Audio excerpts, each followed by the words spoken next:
Welcome to Manager Tools. This is Kate. And this is Sarah. Today's cast, Top 10 Hiring Mistakes, number 9, Comparing Candidates, part 1 of 1.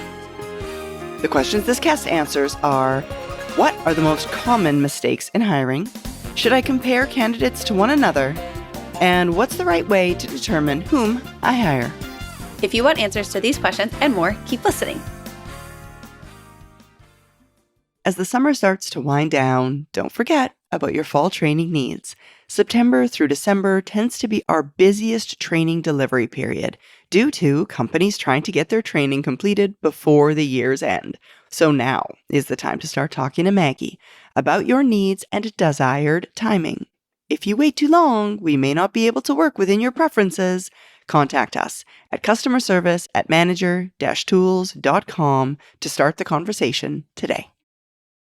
Kate, this is something we talk about so often, hiring, interviewing, the entire situation where we are determining to whom we're going to decide to become a new member of our team or our organization.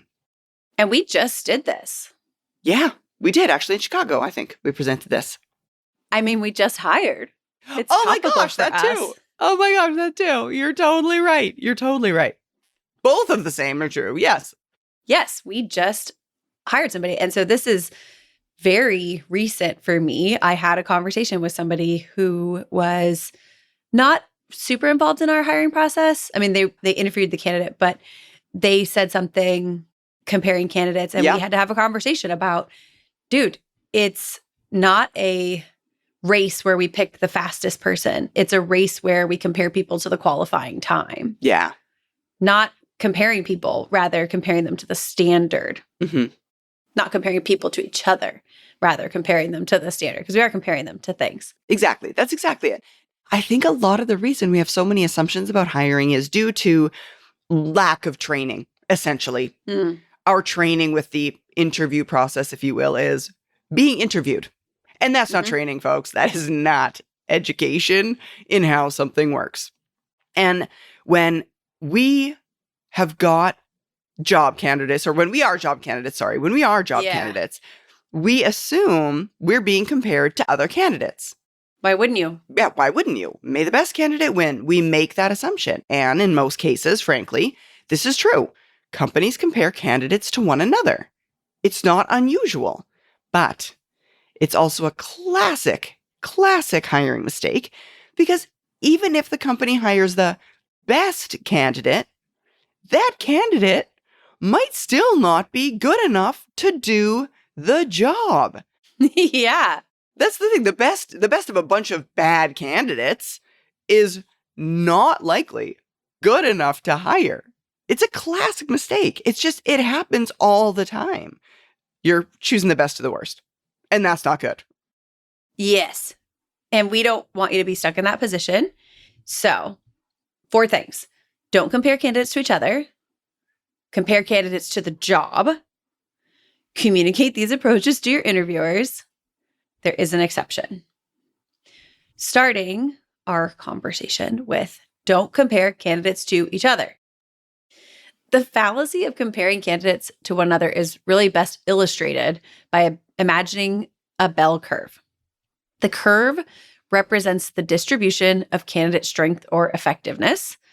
The right side of the curve represents better candidates. The left represents weaker candidates. The middle hump of the normal distribution represents the mass of average candidates. So if you can imagine that, kind of low, close to the horizon on the left, then increasing upwards to make a little hill. In the middle there, we've got the mass of averages, and then sloping back down on the right, again, closer to that horizon to represent a lower number of really great candidates. Yes, exactly. And folks, interviewers know this curve exists. The assumption of most interviewers and hiring managers is that the screening process has all but eliminated the center and left side of the curve, if you will, leaving danger, exactly, leaving only candidates that are based on screening.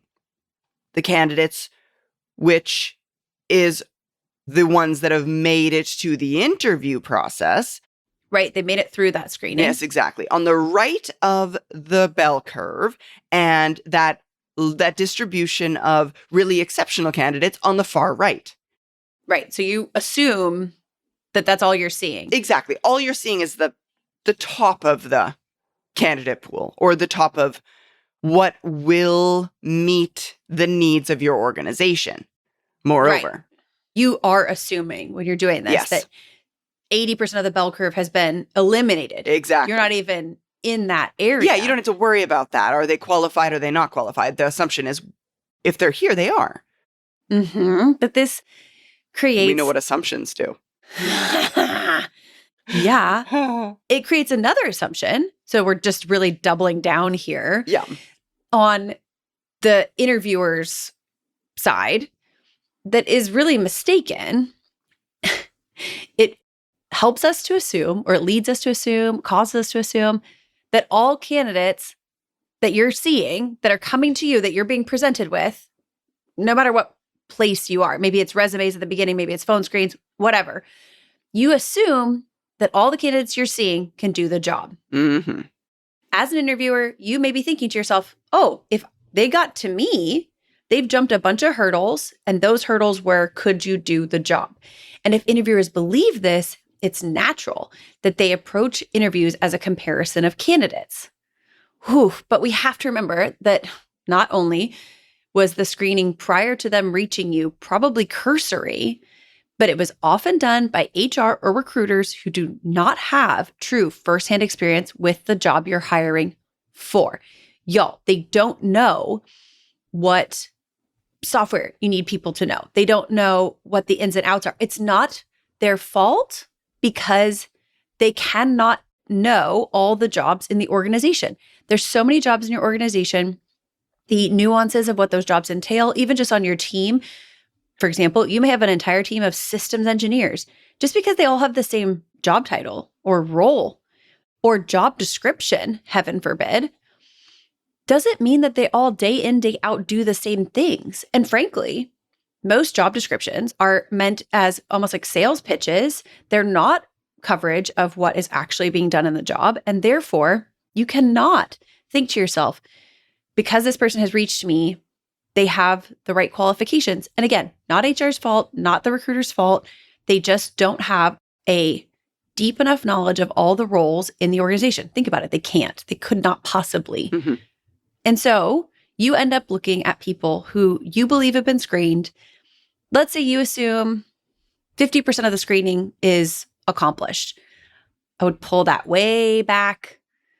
Believing that all candidates who come in for final interviews are capable of doing this job is a mistake. Assume that 10% of the screening has been done. Exactly. Or be on the safe side. Assume that none of it's been done, and your job here is also to screen whether or not they're capable of doing the job. And frankly, you're the only person who can. You're the person who knows the job. Yes, exactly. That is exactly it. When you're outsourcing, if you will, this evaluation or these initial evaluations to a group of people who don't do what you do, it's a whole danger zone, Mm-hmm. And that's not the only danger that comes in with this candidate comparison situation we're setting up. When you're comparing candidates to one another, you naturally create biases, which create an uneven playing field. Mm-hmm. The candidate who gets an early rank of number 1 comes to be looked at more favorably. We start looking for positives because we don't want to be wrong in our earlier rankings.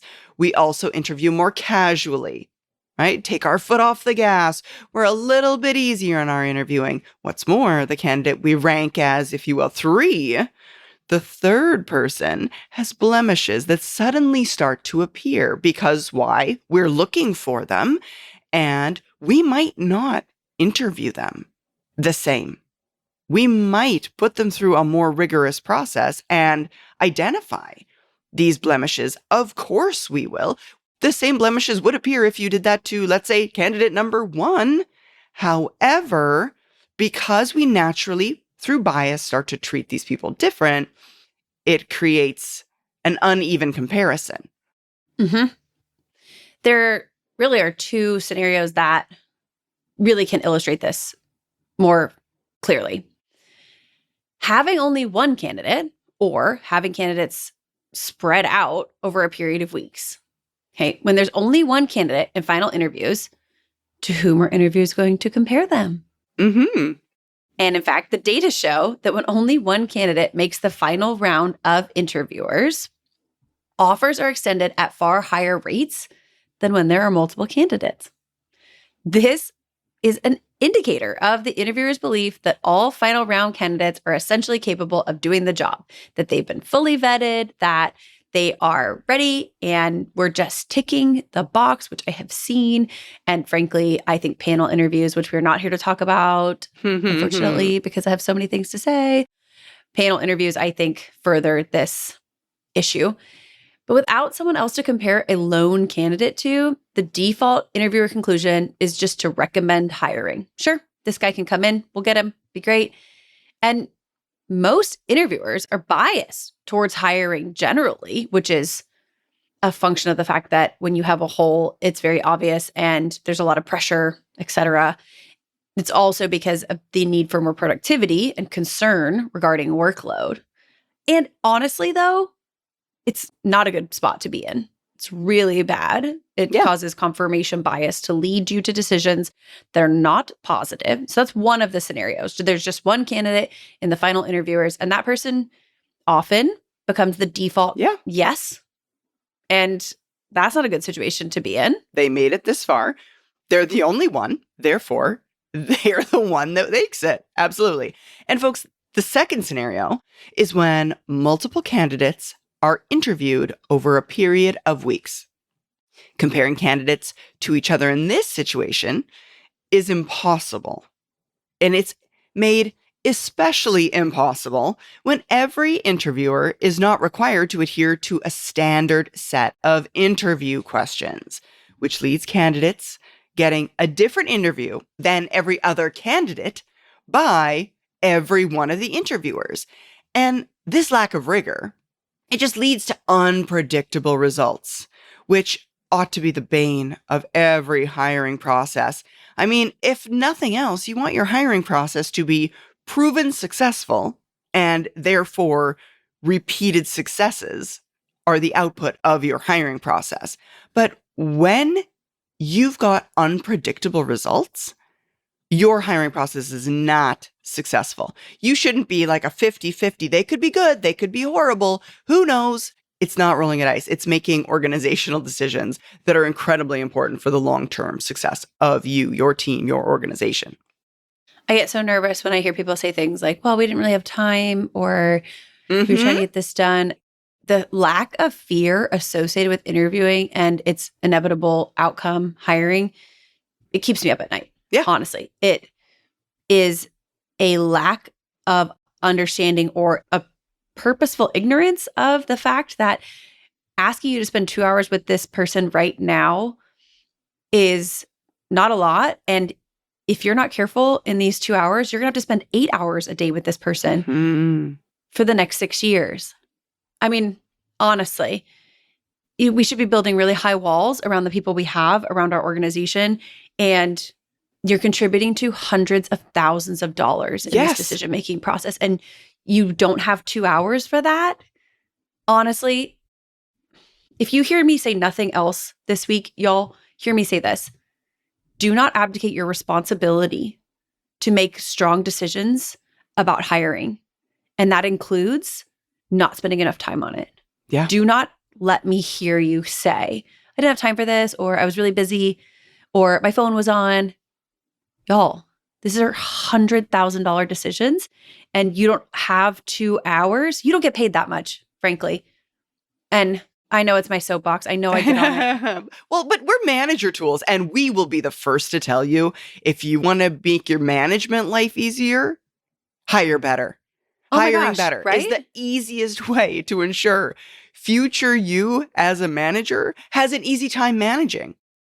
It's almost like if you could hire people who could do the job, right, you would be managing less, more smoothly, more cleanly. Exactly. Because they could do the job, but people aren't doing what we really, really, really want you to do, which is compare candidates to the job. Yes, exactly. So let's go back to our bell curve. If we're only comparing candidates to one another, obviously the best candidate wins. Mhm. And what is missing from the curve is an objective measure of whether or not the candidate can do the job, irrespective of their relative value compared to each other versus the other candidates, et cetera. To perfect the curve illustration, what we need is a vertical line intersecting the curve at some point, hopefully on the right good side of the curve. Yes, hopefully. Geez. This line indicates the desired level of effectiveness in the role. Irrespective of whether a candidate is better than others, only those to the right of the vertical line are worthy of consideration for hiring. I've made this analogy before, obviously, and I just want to say it again. It's not a field day race, and whoever wins gets a medal. It's the Olympics. There's a qualifying time. You cannot go to the Olympics unless you meet the qualifying time. So we can race as many people as we want. Mhm. It doesn't matter who the first person in each heat is if none of those people are capable of the qualifying time. So on your bell curve, you put a line in the sand and you say, if you can't meet this, you can't come in because this place is the Olympics. It's not field day because I don't want to be tied in the three-legged race later to the guy who got hired because he was the fastest of the 4 heats where everybody was 6 minutes behind the qualifying time. I don't. Mhm. I'm sorry. I don't. That guy is not good at his job. He doesn't know what he's doing. And frankly, I don't want to be tied to him. So I don't want to be at field day. I want to be at the Olympics. Mhm. That's what I want. I want a qualifying time. I want a line in the sand. I don't care if we interview 25 people. We will Yeah. hire none of them if they're not capable of this qualifying time. That is exactly it. Now, so then I guess that begs the question, how do we do this? Like, how do we identify our qualifying time, right? So, folks, the way we do this is we compare every candidate to the role and not one another by creating a challenging but fair, standardized interview based on the role, which focuses on role behaviors that are necessary for success. To be clear, by standardized interview here, we mean a single set of questions. That same set of questions is asked of all candidates, and that set of questions is focused on job behaviors. There is no place in the modern workplace for interviewers having their own style or going with their gut, right? Or just getting a feel for it. That is not professional. These approaches have been widely relegated to the dustbin of interviewing based on loads of data over the last 30 years. If nothing else, it's not repeatable, even if you have a great gut. If no one else shares your gut, which by definition they do not, if no one else shares your gut, then it's not repeatable. It's not a practical behavior to engage in a professional environment. It's a single series of questions. Right. Creating a standardized interview could only be done in advance of all final interviews and even the screening interviews. This is why at our Effective Hiring Manager Conference, we start not with screening, but rather interview creation. Mm-hmm. The best way we've found to create a standardized interview format is to use our interview creation tool, which is available to Manager Tools licensees. And then you can create interviews on your own. Well, you can create interviews on your own, not using the tool. It's harder. If you use the tool, you can create your own interviews with the tool. It takes 40 minutes roughly per interview set of questions per role, I would suggest. And we also teach you how to use the tool and how to create interview questions at the Hiring Manager Conference if you want to come and meet us and talk about it and ask questions. And I will say this also, if you ask your directs to use the questions and only the questions that you've created based on the job, eliminates the situation, which I have been in, where someone asks questions that have nothing to do with the job and that are in no way able to predict a person's success level in the job. Things like, if you were a color, what color would you be? Like is if blue you were better a than tree. yellow? Oh my gosh, If you the were tree. a tree, what would you be? How many? I only know like 4 different types of trees. A pine. A slash Is that pine. better than I oak? don't know. It's just really, really long and tall, and I'm very, very tall. Oh, okay. So that's why I'm going with it. Is that a good answer? Probably not. No, because being tall does not predict whether or not you can do this job. Exactly. In the same way that I prefer live oaks because I grew up with them. Sure, yeah. That doesn't have anything to do with this job or any job, frankly. And if you let people choose their own questions, the questions are bad. The questions are not repeatable. The questions are not standardized. The answers to those questions cannot be compared to each other. And who cares about the trees? Also, I don't think that blue is better than yellow. Nobody cares. Not helpful. Yeah, no, it's completely subjective. Again, Kate, you mentioned this earlier. We want these questions to be objective measures of whether or not they can do the job. And anything that's not an objective measure, there's no time for that. There's just no time for that. Yes. I mean, one of the reasons we hear often that people don't want to dedicate as much time as we think is necessary to bring in a good hire is they don't have time. Well, if you don't have time, folks, you don't have time to waste the time you've got by asking stupid questions. Yes. So we make the questions. And then you have to tell the people who are interviewing that they have to follow the standard and that the standard includes these questions. So it requires that you communicate the approach to your interviewers. Exactly. The way you as a hiring manager can both avoid your interviewers comparing candidates and having them compare candidates to the job is to explicitly explain your approach to all interviewers. And it takes nothing more than a 5-minute bit of guidance in your weekly staff meetings, followed up by individual reinforcement in your one-on-ones with all interviewers. Remember, when you're doing so, the vast majority of professionals have never received interviewing training. Again, most professionals consider their being interviewed as their interviewer training, which is laughable. Folks, that's not even equivalent to training. It's just an experience that we had that was probably terrible, let's face it.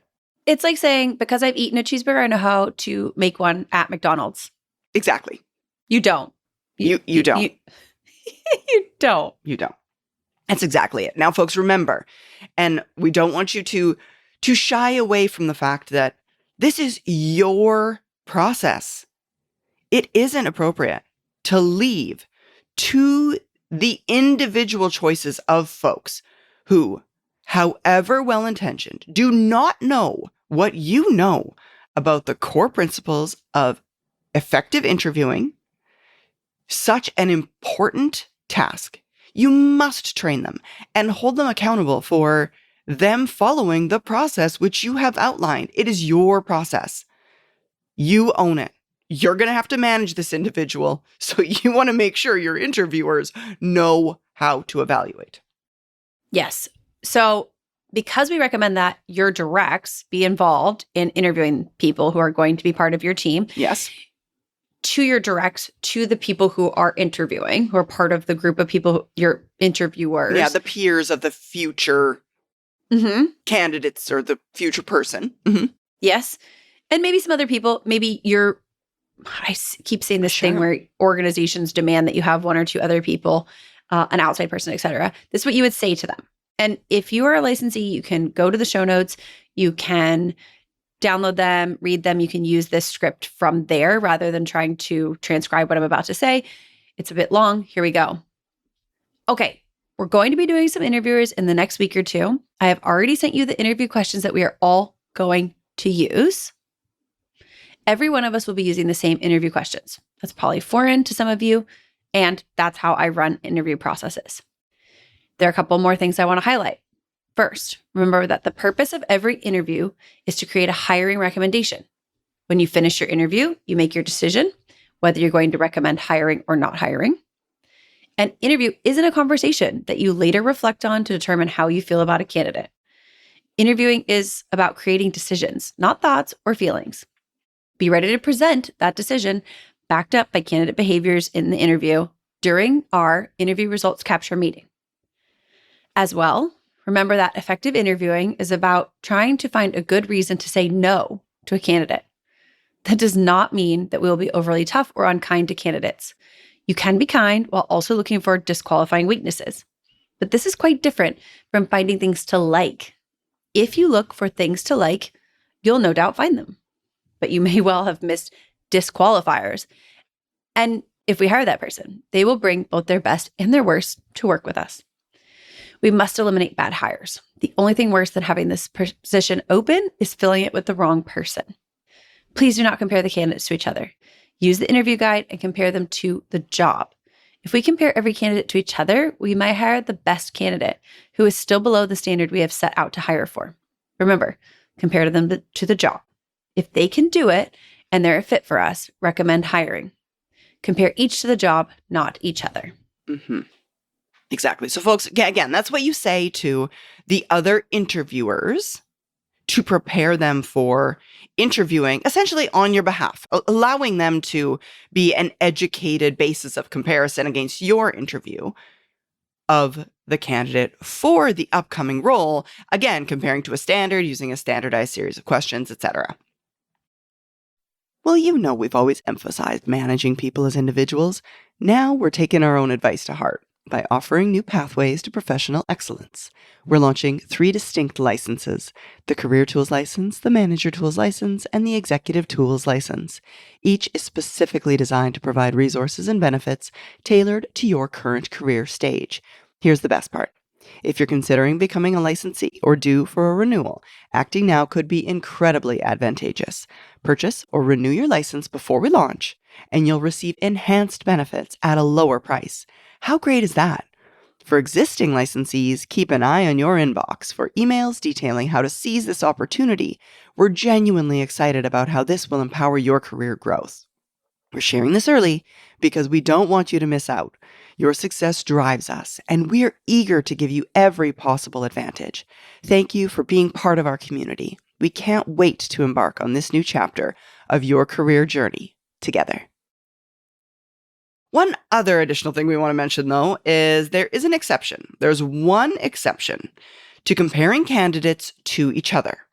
When multiple candidates compared to the job and not other candidates show they can do the job. Woohoo, that's actually a great place to be. Exactly. Going back to that bell curve analogy that Kate's been using throughout the course of our cast today. Imagine you've got your bell curve. You've got your line, your standardized line drawn toward the right of the bell curve, and you've, for whatever reason, interviewed multiple candidates simultaneously or close to one another that you've discovered prior to making an offer to anyone. The 2 candidates have met or surpassed the standardized line. This is our standard. This is our minimum requirements for a hire. Now we have 2 people. Now we do have the ability to compare because 2 people have surpassed this standard.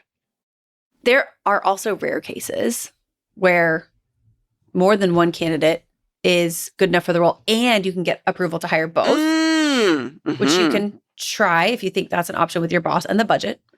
Oh, you know what I've thought of most recently, Kate, and I've been talking to some groups about is you ought to be in contact with the other people in your organization, peer or not, who hire for roles similar to yours. Now, to your point, you could ask your boss, can we get more funding here? Is there any way I could bring 2 people in? Example, I've got somebody retiring in 6 months. Could I bring this individual in and they would be that person's replacement? Example. However, if that's not an option, you ought to be able to go to your counterparts, your peers in the organization that are often hiring for positions similar to yours and say to that person, hey, I found a really good candidate. They're exceptional. They would have been a great add to my team. However, I don't have room for them right now. Are you looking? Because your organization has done all this work to evaluate an individual. I'm not suggesting that this individual, now that you've qualified them, ought to meet or ought to immediately be hired onto that person's team without any additional qualifiers. That person should still interview them, should still put them through their process. However, what I'm suggesting is, why not bring this person in on another team? If it's possible. Exactly. Honestly. If you have been looking for reasons to say no and you can't find any, right? Perhaps that really does indicate a positive candidate, and other people should be aware of that. it's not always going to be true that you can hire 2 people. There might not be budget, there might not be positions, et cetera. So you end up maybe with 2 people, they're both qualified. If you really truly can only hire one, either because you don't have the budget or there's nobody else who could hire them or consider them, then you can compare them. When this does happen, if there's truly only one spot to fill, you don't have to immediately turn down the second rated candidate. We have a podcast about this called How to Handle 2 Viable Job Candidates. Mm-hmm. Go listen to that content, learn about how to do it. If we had time to give you a whole nother podcast right now, we would do it. We would do it. Except that we already have given it to you. So that's where to go and find that. And it's a great spot to be in. Mm-hmm. Oh, it's a great spot to be in, having 2 people to surpass. Now, I will also say, though, if you find you run the process multiple times and every time multiple people are surpassing your standard, maybe get higher standards. That's all I'm suggesting. Because, folks, your standard oughtn't be the bare minimum. It ought to be equivalent to your top performer is a more reasonable comparison, which means that surpassing the standard, it just oughtn't be that easy. It should take more than that. And if multiple people every time are surpassing your standard, you might want a higher standard going forward. Yeah, you might be setting the bar too low. And what we hope to help you do is create a high wall around the people that already work for you. If they're good, we should only be hiring people who are as good at or better than them. We want teams that continue to become better, and every hire either can add to the strength of the team or detract from it. Mm-hmm. And there could also be a neutral situation, I suppose. If we have a choice, and we do, because we are running this process, wouldn't we want every hire to increase the strength of our team? And wouldn't we want to engage in a process that does that? So that's our hope, is that we can encourage y'all to, with every single hire, increase the strength of the capabilities of the strength of your organization, not just your team, but the strength and capability of your team and your organization through hiring. Mm-hmm. Exactly. That's exactly it, folks. Interviewing well is a hallmark of an effective manager. It's hard work to do, but the benefits and risks make it worth doing. Comparing candidates to each other is a frequent mistake, which you can eliminate by educating your interviewers about what you expect of them and teaching them how to interview well. Thank you, Kate. Thanks, Sarah. That's all for this week, folks. We'll be back next week with a new topic. Have a great week, y'all. Bye, everyone.